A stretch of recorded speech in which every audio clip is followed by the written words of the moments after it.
이럴 때 중요한 것은 필요 이상의 공포심이나 자신감이 아니라 현재의 상황을 제대로 있는 그대로 중립적으로 좀 파악하고 대처 방법을 확실히 아는 것이다. 안녕하세요, 리타입니다.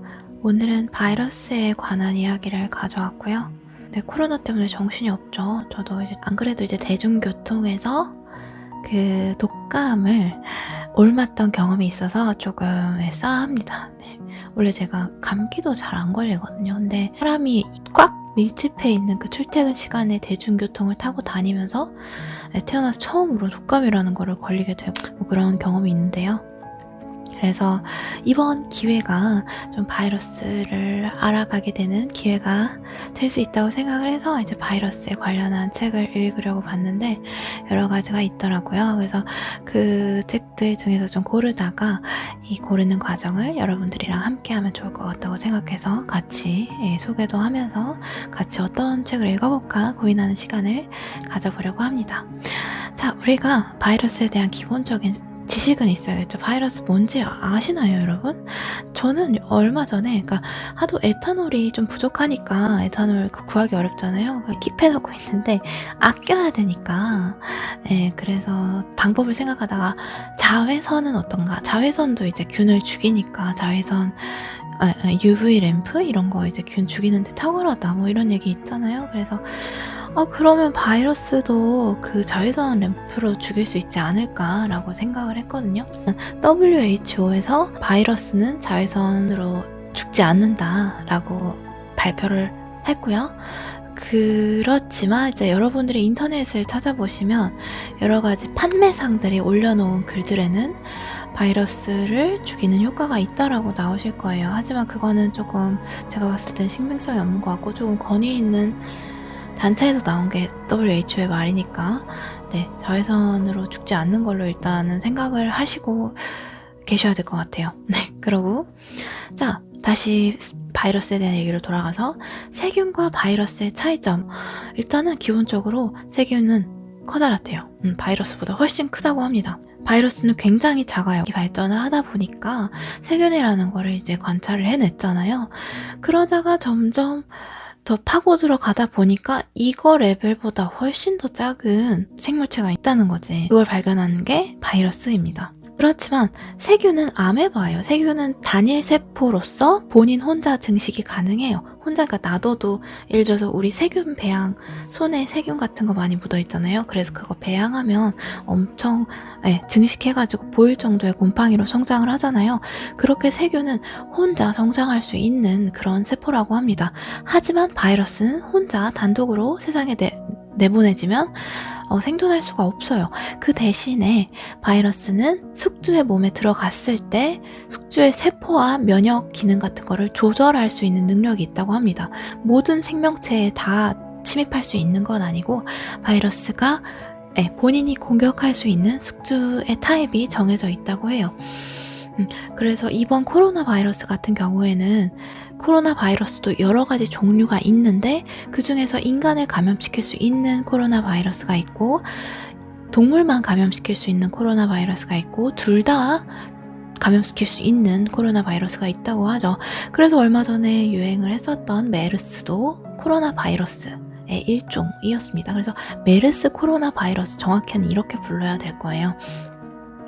어쨌든 그렇게 세균과 바이러스는 차이가 있습니다.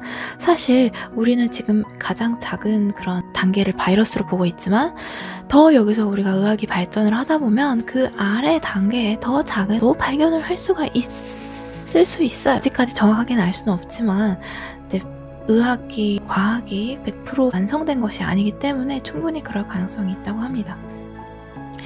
바이러스에 대한 얘기는 여기까지 한번 해보고요. 책에 대한 어떤 책이 있을까라고 했을 때 제가 한 3-4권을 소개시켜 드리려고 해요. 자, 바이러스 폭풍의 시대라는 책, 이거 이북으로도 잘 나와 있는 것 같은데 인구가 증가하기 시작하면서 수백만 년 전에 부분적으로 씻어낸 야생 유인원 질병들이 다시 우리를 감염시킬 수 있게 되었다고 합니다. 우리는 이제 야생 유인원에서 너무 우리가 새로운 별도의 종이 지금 되었잖아요, 인간으로서. 그럼으로써 그때 면역력이 당시에 생겼던 그 야생에서 오랜 시간 생존하면서 다양한 바이러스에 대한 면역력을 갖추었던 것들이 이제 다시 약간 좀 리셋이 되는 거죠. 그러면서 바이러스, 인간이라는 종이 이제 바이러스에 좀 취약해지는 그런 상황으로 이해를 해볼 수 있다고 합니다. 여행하고 탐험하며 정복하려는 인간의 성향이 바이러스를 한 지역에 국한되지 않고 전 세계로 확산되게 만들었다고 합니다.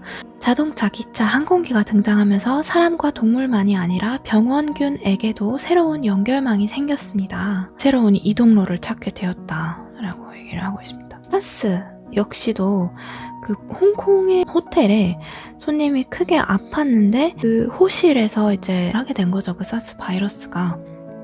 그래서 그 손님이 슈퍼 스프레더에 되어서 전 세계적으로 바이러스가 창궐할 수 있는 기점이 되게 한 거예요. 그런 것처럼 현대 세계가 이런 바이러스의 유행에 퍼질 수 있는 취약한 구조인지를 알 수 있다고 합니다. 또한 1920년대 이후로 주사기, 수혈, 장기 이식을 하면서 바이러스가 또 퍼질 수 있는 상황이 조성이 된 거죠.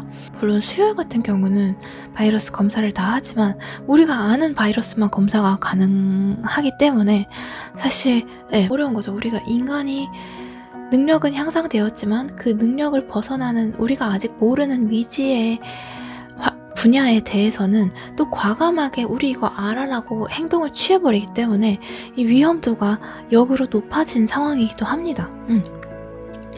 이렇게 바이러스 폭풍의 시대라는 책은 우리가 근래에 대유행 바이러스 전염병을 유난히 자주 맞을 수밖에 없는 이유가 무엇이며 이런 유행병들에 어떻게 대처해야 되는지 살펴볼 수 있습니다. 무엇을 준비해야 하는지 살펴볼 수 있습니다. 바이러스 사냥꾼이라는 책 가볼게요. 유행병이 일어나면 지역사회에 심각한 부담이 될 뿐만 아니라 수천 킬로미터 떨어진 지역의 유행을 촉발할 수도 있다. 미국과 스페인에 전파된 에볼라도 그렇고 한국의 메르스 코로나 바이러스도 그렇다. 따라서 서아프리카의 에볼라 유행과 맞서 싸우는 것은 유행 지역 사람들의 고통을 경감시켜주는 측면뿐 아니라 세계적인 공공의 선을 지키는 것으로 이해해야 한다. 이렇게 이 책은 바이러스 뒷면에 숨겨진 불평등에 대해서 이야기하고 있습니다. 우리는 의학의 발달로 바이러스에 대해서 굉장히 안심하고 살 수 있죠. 감염성 질환이 더 이상 인류의 위협이 아니라고 우리는 생각하고 살아가고 있습니다. 하지만 이렇게 상황이 개선됐음에도 에이즈로 사망하는 사람들은 세계적으로 100만 명이 넘습니다. 또한 다른 감염성 질환까지 합치면 그 수치는 상상하기 어려울 정도입니다. 그렇게 많은 사망자가 나타나는 데는 책에서 이야기하듯 치료에 접근하지 못해서 혹은 적절한 의료시설이나 인력이 없어서 혹은 돈이 부족하다는 이유들이 있습니다. 이런 부조화와 불평등은 세계 곳곳에 만연하고 있습니다. 그래서 이 책은 이러한 불평등을 다룬 책입니다. 사회적인 좀 이해를 해볼 수 있을 것 같아요. 인지의 불평등, 기회의 불평등, 의료와 보건의 불평등. 사실 이런 불평등은 인생은 공평하지 않다라는 말이 있다고 하죠. 여러분도 이제 살면서 어느 정도 다 이렇게 책처럼 완벽하게 돌아가지 않는구나. 불평등이구나. 살아가는 건 평등하지 않구나라고 인식을 하고 계실 텐데 그게 이제 바이러스, 의학적인 부분에 갔을 생명과 직결된 부분에 갔을 때 더욱더 처참하게 드러나는 거죠. 단지 돈이 없다는 이유로만으로, 단지 못 사는 나라에 태어났다라는 이유만으로 아이들이 죽어가야 하는 상황을 바라보면 이 불평등에 대해서 정말 몸서리칠 정도로 눈이 떠질 수밖에 없어요. 그 진실에 눈이 떠질 수밖에 없다는 거죠. 바이러스를 중심으로 그 불평등에 대해서 이야기하고 있는 책, 좀 더 사회학적인 책, 이 바이러스 사냥꾼입니다. 그 다음 책,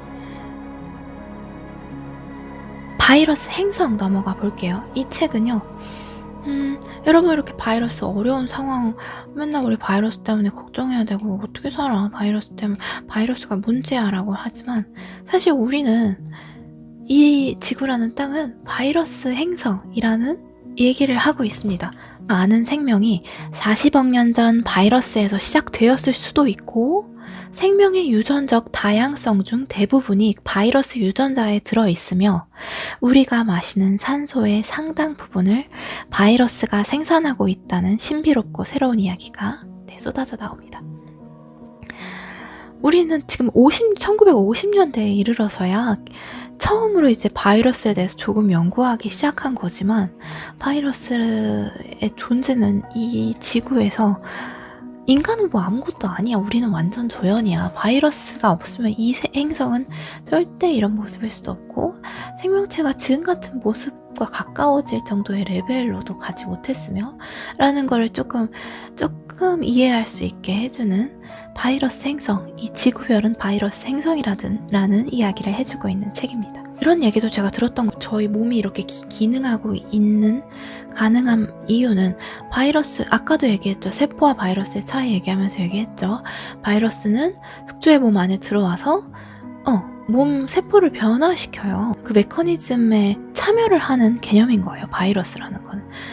그래서 우리가 가지고 있는 장기, 우리가 이 몸이 이렇게 시스템화된 건 그 바이러스가 우리 안에 들어와서 점차 진화를 합의를 본 거지. 같이 와서 이 몸에서 이제 점점 붙어서 일체가 돼버린 거야.